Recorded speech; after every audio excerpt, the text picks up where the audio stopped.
Olá pessoal, tudo bem? Este vídeo é sobre as instruções do projeto computacional 2, tá?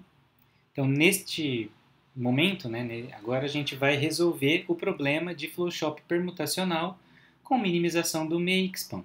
É um problema conhecido que nós vimos aqui na disciplina e em mais de uma videoaula, tá? E vamos utilizar para resolvê-lo os modelos matemáticos de programação linear inteira mista, que nós vimos aqui também já, que vocês já implementaram esses modelos em atividades anteriores, e aqui no projeto a gente vai fazer uma análise mais abrangente, uma comparação entre eles, tá? O que a gente não tinha feito era isso. Então são aquelas 4 formulações clássicas, lembra?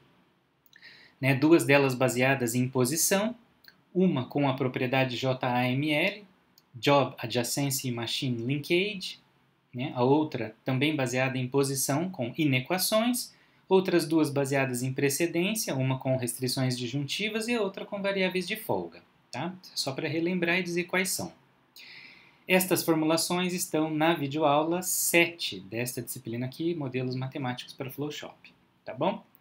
Para resolver, nós vamos utilizar uma base de dados ou o famoso benchmark de otimização, no caso aqui para problemas de sequenciamento, publicada por Taylor em 1993. Essa é uma base de dados bem famosa para problemas de sequenciamento, tá bom? Então por isso que a gente vai se familiarizar com essa base agora aqui. Ela pode ser acessada neste link aí na internet, ela é livre, de livre acesso. E é um conjunto de dados bem famoso, utilizado em problemas de otimização em geral, como naqueles que vocês usaram para o projeto 1. Nesse caso aqui, esse Taylor, ele propõe esses dados para problemas de Flowshop, JobShop e OpenShop. Só que aqui para o nosso projeto a gente vai usar só uma amostra, 10 instâncias, 10 exemplares para o problema de Flowshop permutacional, tá bom? Então se a gente clicar nesse link, a gente vai acessar esse site aqui, que tem aqui inclusive a referência do artigo publicado em 1993 por Taylor, tá? Aqui os 3 problemas que eu disse, o Flowshop, JobShop e OpenShop, tá? Aqui os arquivos com diferentes tamanhos de número de tarefas e de máquinas, tá vendo? Se a gente clica então aqui no primeiro, 20 tarefas e 5 máquinas, por exemplo, a gente vai acessar uma área como essa aqui, tá? Que temos aqui em primeira linha algumas informações do problema, 20 tarefas e 5 máquinas, tá? Um número aqui utilizado para a geração desses dados aleatórios, que é a semente, tá? da geração dos dados, e aqui o upper bound e o lower bound desses dados aqui, que são os tempos de processamento. O formato que aparece aqui é de 5 linhas referentes a 5 máquinas e 20 colunas referentes às 20 tarefas. Tá? Mas não precisa ficar entrando aqui, copiando os dados e salvando num arquivo, tá bom? Isso não precisa se preocupar, que eu já tenho os arquivos de texto com esses dados já formatados e vou disponibilizar para vocês, tá bom? Então, se a gente for olhar um arquivo desses, aí, por exemplo, esse TA001, o primeiro arquivo, que nessa base tem 120 arquivos de dados como esse aqui, tá bom? A cara do arquivo de dados é essa aí, na primeira linha, então, as informações do problema, o tamanho do problema, 20 tarefas, 5 máquinas. Depois, a matriz dos tempos de processamento, tá? Então, repara que aqui a matriz já está ao contrário, no formato convencional que a gente usa. Lembra que a gente usa a notação PJK, o tempo de processamento da tarefa J na máquina K. Então, é uma matriz de tarefas por máquinas, então são 20 linhas das tarefas por 5 colunas das máquinas. Tá? Esse é o formato mais convencional nosso. Repara que tem colunas extras, Aqui a primeira coluna tem tudo 0, a terceira coluna tudo 1. Então essas são colunas que se referem aos índices das máquinas. Ele considera os índices das 5 máquinas indo de 0 até 4. Uma convenção dele. Mas isso não vai influenciar aqui não. A gente continua usando os nossos índices de máquinas indo de 1 a 5 normalmente, tá bom? E aí a gente lê somente as colunas pares. A gente lê somente as colunas com os tempos de processamento. Tá? A gente ignora aqui essa coluna que tem o número das máquinas, tá bom? Por que aparece o número das máquinas aí? Para mostrar que esse é um problema de Flowshop permutacional. Quando uma tarefa puder passar, quando existir diferentes sequências, né, uma tarefa puder passar em numa ordem diferente, não só naquele fluxo unidirecional da máquina 1 até a máquina 5, né, se uma tarefa puder começar na máquina 2, depois ir para a máquina 3, depois para 1, depois para 4, né? Então tudo isso estaria indicado nessa matriz também. É uma convenção que o Tyler utilizou para outros problemas. Então isso é só uma curiosidade, né? Então aqui indicaria, esses índices das máquinas, indicaria a ordem em que aquela tarefa passa nas máquinas. Então repare que aqui é padrão, aqui é um Flowshop permutacional, a gente não vai ter problema com isso, tá bom? Ou seja, a gente está usando aqui os dados do problema mais simples dentre os disponíveis aí na base, tá bom?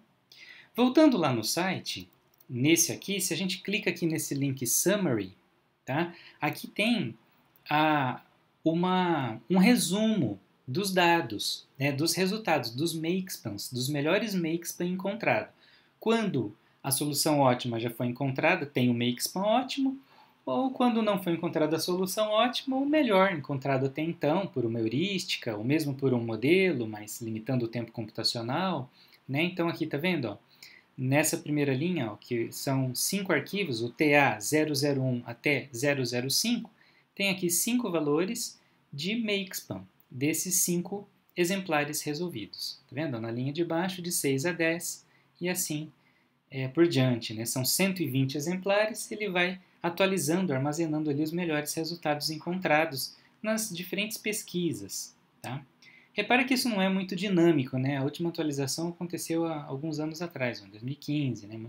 6 anos atrás, né? Tá certo? Mas existe essa parte aqui também, tá? Muito bem. Na nossa experimentação aqui no projeto 2, o que é que a gente vai fazer? Vamos executar uma amostra de 10 exemplares dessa base aí, desse benchmark de Tyler, tá bom? Porque como é um benchmark muito famoso, muito conhecido, a gente precisa ter alguma familiaridade também, né? Então, esse projeto é por dupla, tá? Cada dupla vai resolver 10 exemplares diferentes, a gente vai fazer uma escala, tá? Dos exemplares que cada dupla vai resolver, tá bom? Isso aí eu vou divulgar depois separadamente, tá? Então, como eu já disse, a resolução vai ser feita por meio dos 4 modelos matemáticos clássicos que a gente já conhece, só que agora limitando a execução computacional de cada exemplar em 1 hora, tá? Limitando automaticamente. Como a gente faz isso? Por meio de um comando, né? Dependendo do solver, tem aí o parâmetro. Lá na linha onde a gente define o solver utilizado no modelo, naquele código que vocês já conhecem, já usam isso, então agora vocês vão colocar uma vírgula e esse novo parâmetro aqui na frente. No caso, por exemplo, do Gurobi. Coloca aqui o time limit, desse jeitinho que aparece aqui, com aspas duplas, sinal de igual, maior, e aqui o número de segundos que a gente quer limitar a execução. Se a gente vai combinar em 1 hora, então aqui vai ser 3.600, tá bom? Quem usa o GLPK, tá vendo que o parâmetro muda, tá? Mas o raciocínio é o mesmo. Muito bem, só fazendo agora um flashback, lembrando do projeto 1, o que é que a gente fez lá no projeto 1? Lembra que a gente resolveu o problema de minimização do atraso ponderado em máquina única usando modelos matemáticos também. Era um problema mais simples, mas é mais ou menos a mesma ideia do que a gente está fazendo aqui, só que agora com um pouco mais de know-how, né? Agora a gente está terminando a disciplina. Vocês já fizeram muitas implementações, já fizeram um projeto, né? Então agora tem mais experiência, tá bom? Lá no projeto 1 a gente combinou de limitar cada modelo, né, na execução por 10 horas. A gente colocava o modelo para resolver os exemplares que estavam todos num único arquivo de dados, né, e a gente fazia uma interrupção manual da execução. Depois de 10 horas ou mais, clicava lá no stop, né, da execução, lá no ambiente do Atom de Julia, né? Então, com isso, a gente não limitava o tempo de CPU por exemplar. A gente esperava 10 horas e abria o arquivo de saída, né? Então, o que é que acarretava isso, né? que todas as saídas que apareciam lá nesse arquivo de saída eram de exemplares que tinham sido resolvidos na otimalidade. A gente encontrou a solução ótima desses exemplares. Se um exemplar demorasse muito tempo, né, para resolver, dentro dessas 10 horas não encontrou a solução ótima, a gente parava a execução, a gente não via nada, né, naquele arquivo de saída. Isso pode ter acontecido com exemplares de maior porte, por exemplo, com 40 tarefas, né, modelos que demoram mais para resolver. Às vezes você esperou lá as 10 horas e não viu nada nesse arquivo de saída, ou o arquivo de saída nem foi criado, né? Então isso pode acontecer. Lembra, então essa é uma diferença fundamental do projeto 1 com aquilo que a gente está fazendo aqui agora. Agora a gente está automatizando e interrompendo automaticamente a execução em 1 hora, a gente consegue extrair a solução encontrada até então, mesmo que ela não seja ótima, né? Lá no projeto 1, não. Ou a gente via a solução ótima que o modelo forneceu, dentro do limite de tempo que a gente considerou, ou então a gente não via nada. Entendeu? Por isso que lá, essa imprecisão, né, das 10 horas, que a gente ia lá manualmente e interrompia a execução, ela não influenciava. Né? Não é igual aqui. Aqui sim, aqui, né, o esperar 1 hora, a gente tem que manter essa 1 hora padrão para que a comparação entre os modelos para um determinado exemplar fique justa. Né? Se tiver uma variação aí, né, a comparação não é justa. Na prática, existe sim uma variação. Tá? Vocês vão ver que algumas vezes o solver, mesmo a gente colocando esse limite de 1 hora, ele fica por mais de 1 hora resolvendo. Isso porque ele termina a resolução do subproblema, da árvore, do branching bound, né, para parar a execução. Ele não para do nada. Então ele acaba de resolver aquele subproblema que ele está em execução e aí ele verifica se o tempo foi atingido. Se foi atingido, ele para ali e não inicia um novo subproblema. Né? Então isso pode acarretar uma variação que não afeta. Na análise de qualidade dos modelos, não afeta não. Tá bom? Não precisa se preocupar. A outra diferença entre o projeto 1 e o 2 é que lá no projeto 1 era um único arquivo de dados com vários conjuntos de exemplares, lembra? E aqui, nesse projeto 2, são vários arquivos de dados com os exemplares. Né? Cada arquivo tem um exemplar, né? Um conjunto de dados de um exemplar. Tá bom? Essa é uma diferença que a gente vai ver aqui também. Então, fecha o flashback, volta agora a falar do projeto 2. Então, o que é que nós vamos fazer aqui na nossa experimentação atual? Para cada exemplar e para cada modelo, a gente vai armazenar algumas informações de saída, mais informações do que lá no projeto 1. Então, nós vamos guardar o valor da função objetivo. Ora, isso não é novidade. Lá também a gente guardava que era o atraso ponderado total. Aqui a gente vai armazenar o makespan, tá bom? A gente vai guardar agora aqui também o valor da função objetivo da melhor solução inteira encontrada até então. Então, se dentro de 1 hora o modelo resolveu aquele exemplar na otimalidade, a gente encontrou a solução ótima, esses dois valores aí vão ser iguais, tá? Mas, se dentro de 1 hora ele para a execução e não atingiu a solução ótima, então a gente vai ter um valor da função objetivo, que é o valor da relaxação linear, tá? E o valor da função objetivo da melhor solução inteira encontrada até então. Esses dois valores que vão nos dar o cálculo do gap, essa diferença aí da estimativa, né? Que é o gap de otimalidade, tá bom? Otimalidade, viu? Muito bem, então a gente vai ter também esse valor do gap na nossa saída e também o número de nós da árvore branch and cut. Tá? Essa é uma informação que a gente vai utilizar para comparar os modelos. Talvez tenha um modelo que ramifica mais, explorou mais nós do que o outro. Né? Pode ser que quando explora mais nós demora mais, ou então tem um outro modelo que apesar de explorar mais nós, ele resolveu mais rapidamente aqueles nós, né? Então essa é uma análise que a gente vai fazer. E a última informação que a gente vai considerar aqui é o status de finalização da execução. Se antes dessa 1 hora ele encontrou a solução ótima, ele vai parar a execução em menos de 1 hora. Então o status da execução vai ser optimal, tá? Se ele atingiu 1 hora e não encontrou solução ótima, ele vai parar ali, aí o status de finalização vai ser time limited, né? Ele parou porque o usuário limitou o tempo. Ou então, Se ele verificou que não tem solução inteira, viável, né, para esse problema, a saída aí, o status também pode ser infeasible ou infactível, tá bom? Mas acho que aqui no nosso caso dificilmente vai ter infeasible. Muito bem, para quem não lembra desses conceitos todos, tem lá nas videoaulas de algoritmo Branch and Bound, né, as videoaulas de pesquisa operacional, número 11 e 12. Eu vou mostrar aqui exemplos ou ideias, sugestões de código de implementação, mas vocês fiquem à vontade para implementar da forma que vocês acharem melhor, de acordo com o seu estilo, tá bom?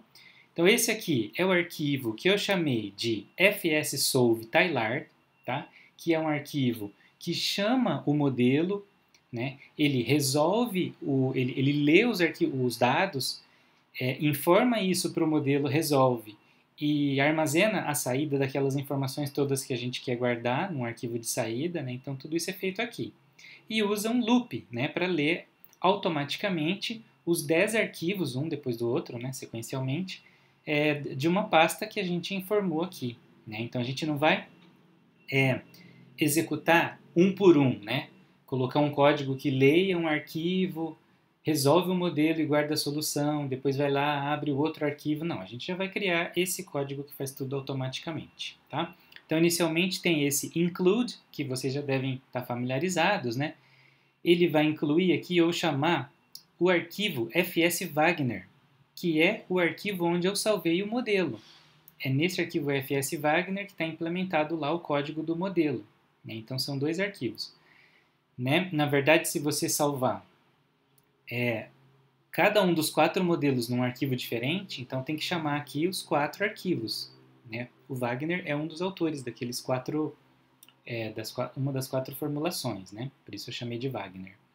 Muito bem, aqui a gente tem o for, o loop for que eu falei, que faz o finho aí caminhar em cada um dos arquivos, né, de leitura de entrada que a gente vai fazer, tá bom? Repara que aqui a gente está armazenando aquelas informações que a gente quer de cada exemplar, tá vendo? O objetivo, o melhor, o valor da função objetivo da melhor solução inteira, o gap, número de nós e status. Isso vem, né? Isso é resultado, é a saída da função fswagner. Então lá em cima é o nome do arquivo, fswagner.jl. Aqui nesse lugar onde nós estamos no meio do código, é o nome da função. Eu criei uma função com o código do modelo e estou chamando essa função aí para resolver esse modelo, passando como parâmetro proc, que é o tempo de processamento, a matriz do tempo de processamento que a gente leu do arquivo de dados. Como resultado, essa função retorna as informações que a gente quer guardar ali. O objetivo, o melhor z, o gap, né? Assim por diante, tá bom? Muito bem, o que mais? Aqui também a gente tem um arquivo de saída, tá vendo? A gente cria um arquivo de saída, no meu aqui eu chamei saída fswagner, porque eu vou ter 4 arquivos de saída, um para cada modelo. Dentro de cada arquivo de saída, a resolução dos 10 exemplares, tá vendo aí? Com as informações que a gente quer analisar depois, tá bom? O que mais? Agora esse código, ele precisa ser incluído dentro do modelo. Tá? Então, esse arquivo é o arquivo que eu chamei de fswagner, tá vendo? Eu não estou mostrando aqui o código todo do modelo de propósito, porque o código do modelo vocês já têm, vocês já implementaram esse modelo do Wagner, tá bom? Então, depois daquele comando optimize modelo, tá? Que a gente guarda, antes a gente guardava só o objetivo, a função objetivo, tá vendo? Então, até aqui, esse comando era conhecido. Agora tem novos comandos aqui que a gente vai utilizar para poder guardar aquelas informações de saída. Então, o melhor z a gente guarda chamando essa função aqui, ó, objective bound, tá vendo? O gap geral, né, o gap aqui, chamei de gap geral, mas é o gap de otimalidade, né? É essa relative gap aqui, né, essa função, tá? Número de nós, tá vendo? Node count. E no caso do status, eu criei uma variável chamada status que recebe um conteúdo aqui de texto, dependendo do que esse termination status indica, né? Se for ótima, se atingiu o tempo limite, se for infactível, tá vendo? Então esse códigozinho aqui funciona, fica aí de sugestão se você quiser utilizar. Não pode esquecer de colocar aqui no return da função, Tá vendo? Ó? Todas aquelas informações que a gente quer passar para o arquivo de saída. Tá vendo? Então essa função ela vai retornar tudo isso aqui, tá? Para aquele arquivo, o outro arquivo lá que eu mostrei anteriormente. Tá bom? Muito bem. Esse aqui é o arquivo de saída, ó, é um exemplo de arquivo de saída. Então eu peguei um exemplar, né, resolvi aqui pelo modelo do Wagner, que é o exemplar TA001. Deu a solução ótima, tá vendo lá na frente? Ó, deu optimal. Né? E resolvi um maior também, que é o TA080, né, que atingiu o tempo limite. Eu coloquei um tempo bem pequenininho só para gerar esse arquivo de saída e mostrar algumas coisas aqui para vocês. Então, o que é que tem neste arquivo de saída? Além do nome do arquivo, né, que a gente tem aqui o valor da função objetivo, temos aqui o melhor z, né, temos aqui o tempo de execução, então repara que o primeiro exemplar demorou 9 segundos para resolver e o segundo exemplar 30 segundos. Né? 30 segundos foi o tempo que eu limitei a execução do modelo aqui para gerar esse exemplo, tá vendo? Então ele resolveu durante 30 quase 0,2, né? Um pouquinho a mais. O gap de otimalidade, aqui o número de nós e o status que nós já falamos. Então repara aqui para esse primeiro exemplar, ó, o 001, né? A gente já viu lá na frente que ele atingiu a solução ótima em 9 segundos. Olha que rápido, né? É um exemplar pequeno, de 20 tarefas e 5 máquinas, então ele conseguiu encontrar rapidinho aí a solução ótima. Então, se ele encontrou a solução ótima, tá vendo aqui que a função objetivo e o melhor, o valor da melhor solução inteira são iguais, né? São aqueles dois valores iguais que eu falei. Então, o gap é zero. O gap entre essas duas medidas, lembra que a estimativa do gap é feita com a relaxação e com o valor da função objetivo da melhor solução inteira. Isso está lá na aula de Branch and Bound, né? Então, por isso que aqui na coluna do gap está zero. Toda vez que encontrar a solução ótima, o gap vai ser zero, né? O gap de otimalidade. E aqui tem o número de nós, né? Que esse modelo sondou, né? Resolveu, né? Para esse exemplar, tá vendo? 1395. Agora vamos analisar o segundo exemplar aí resolvido, que é o TA080. Aqui a gente vê que ele não atingiu a otimalidade, não encontramos a solução ótima, né? Ele atingiu o tempo limite que eu estabeleci de 30 segundos, tá? Então, com isso, a gente vê que nós não encontramos aqui, ó, o mesmo valor, né? Então, a função objetivo tem esse valor aqui e o melhor z encontrado, né, é outro valor, tá vendo? É diferente. Então, com isso que é calculado o gap de otimalidade aqui, que em valores percentuais é 1,55%. Quer dizer, quase na solução ótima. 1% é muito próximo da solução ótima, né? Então, quer dizer, quase que a gente encontra aí a solução ótima em pouco tempo, né? Porque 30 segundos é quase nada também. Se esperasse um pouquinho a mais, talvez 1 minuto, a gente poderia encontrar a solução ótima. E aqui também o número de nós, ó, 693. Tá vendo? Bem menos nós. Um problema maior, eu não lembro o número de tarefas e de máquinas aqui do 080, mas eu sei que é um problema maior do que o 001, né? E ele quase que achou a solução ótima com um número de nós menor. Tá vendo? Então isso tudo a gente vai utilizar para as análises de comparação aí de desempenho dos modelos. Tá bom? Muito bem, então nos resultados do projeto computacional, o que é que a gente vai considerar? A gente vai verificar se dentro dessa amostra de 10 exemplares, algum deles foi resolvido na otimalidade, tá?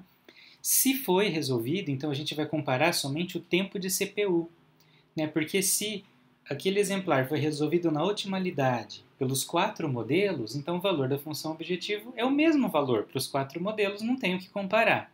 Neste caso, a gente compara o tempo de CPU, o tempo de execução computacional que cada modelo demorou, consumiu, né, para ver qual é o modelo mais rápido. Tá? E além disso, a gente pode comparar também o número de nós da árvore Branch and Cut, né, porque cada modelo tem os seus critérios de ramificação e de busca nessa árvore, então o número de nós também é diferente. Tá? Na maioria dos casos, o que vai acontecer, né, é o exemplar não atingir a solução ótima no tempo limite considerado aí de 1 hora, entendeu? Então, neste caso, a gente vai fazer a análise por meio dos gaps de otimalidade, né? Ou seja, Se os 4 modelos demoraram 1 hora para executar um exemplar, né? Pega o mesmo exemplar, resolve pelos 4 modelos, cada um deles demorou 1 hora e parou a execução. Então, cada um deles vai ter diferentes gaps de otimalidade dentro dessa 1 hora. Aquele modelo que tiver o menor gap de otimalidade é o melhor, né? E aqui também a gente pode comparar o número de nós da árvore Branch and Cut, tá? Então, o objetivo, como eu venho falando desde o início, é saber, sondar, é ter um indicativo de qual é o modelo que parece mais eficiente. Por que eu estou dizendo aqui parece mais? Porque, ora, se a base tem 120 exemplares e a gente está considerando somente 10 aqui no projeto computacional, a gente não pode estabelecer uma conclusão muito fechada, né? Muito definitiva. A gente teria que resolver os 120 exemplares para poder afirmar com mais propriedade aí qual é o modelo dentro dessa base toda, né? Dentro do benchmark, qual seria o melhor modelo. Né? Então aqui é mais para a gente brincar, para a gente ter uma ideia da experimentação, tá? Criar familiaridade com o benchmark, ver como as coisas funcionam, né? Isso tudo ajuda muito. Né? Então não precisa resolver os 120, imagina. Né? Se a gente vai resolver somente 10 exemplares, cada um deles dura 1 hora, então para cada modelo a gente vai esperar no mínimo 10 horas. Então, se são 4 modelos, essa experimentação simples, com essa pequena amostra aqui, vai durar pelo menos 40 horas. Tá vendo? É bastante tempo, né? Então, se fosse resolver 120 exemplares, é claro que algum deles seriam bem rapidinhos, como a gente viu ali no exemplo, né? Mas seriam muitas horas, então aqui para a disciplina não tem necessidade, tá bom? Finalizando, então, o que é que precisa entregar? O que é que a dupla vai entregar? Os arquivos fonte em Julia, os arquivos de saída em TXT, as tabelas em Excel, comparando, tá bom? Incluindo a média dos gaps. Então, para os 10 exemplares, qual foi a média dos gaps de cada um dos modelos, tá bom? Gráficos aí à vontade para poder fazer análises e uma pequena descrição textual. Então, você escreve um texto dizendo as suas observações, o que é que você percebeu de desempenho, no número de nós, né, as análises todas que você fizer, né, as conclusões que você tirar. Então, além do gráfico que mostra aquilo, você pode interpretar o gráfico e escrever num pequeno texto, tudo muito objetivo, tá bom? Muito bem, então é isso. Boa sorte aí no projeto. Tchau, tchau!